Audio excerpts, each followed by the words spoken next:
Hello mga katulong. So yung katulong is kararating lang galing Dawson. So gusto ko lang ipakita sa inyo kung ano yung talaga yung binili nyo dyan sa may Dawson.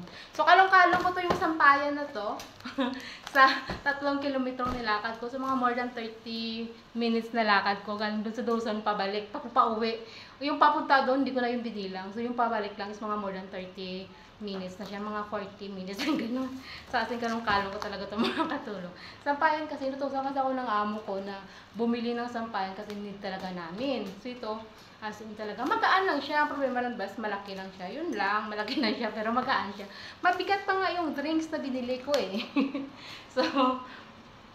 So bumili rin din tayo kasi ng drinks natin. So kasi, ano pa kasi, offer pa rin din kasi yung yung coconut water, kaya bumili tayo ng 3.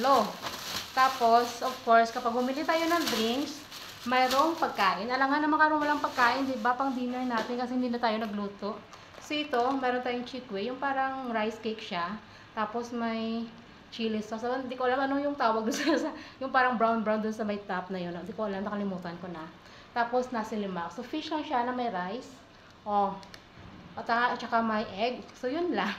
So grabe yung pawis na katulong yun, no? Kasi nga, sino ba naman yung hindi pa pawisin sa kalong-kalong yung sampayan na bit-bit niya, mga more than, mga 40 minutes na lakad sa 3 kilometro. Tapos, marami pa tong mga tao kasi jogging area kasi yung dinadaanan natin. Marami talagang tao. Ay, wala na akong pakialam. Basta yun yung katulong yung palakad-lakad sa dinadaanan niya. Sa totoo lang kasi mga katulong, alam niyo naman, di ba? Paglabas natin sa may sa may shop doon na binilhan natin ng sampayan. At actually is bus stop na. Pero mas mahilig talaga, mas gusto talaga ng katulong yun na lumakad kahit gaano pa yan kalayo. Kahit naabutin pa yun ng 1 hour, walang problema. Kasi kung gusto mong pahinga, pwede naman kasi may mga upuan naman sa mga dinadaanan ng katulong. Kaya yun lang, gusto ko lang i-share or gusto ko lang ipakita sa inyo kung ano yung binili ko doon sa labas. Grabe yung pawis ko mga katulong ko, basta na talaga ako. Kita nyo yung kilikili ko. Basta na, sa kakalakad.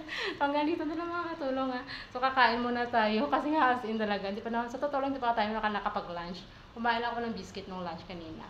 So sige na mga katulong ha, maraming salamat. Bye-bye! Hanggang dito na lang muna yung katulong nyo.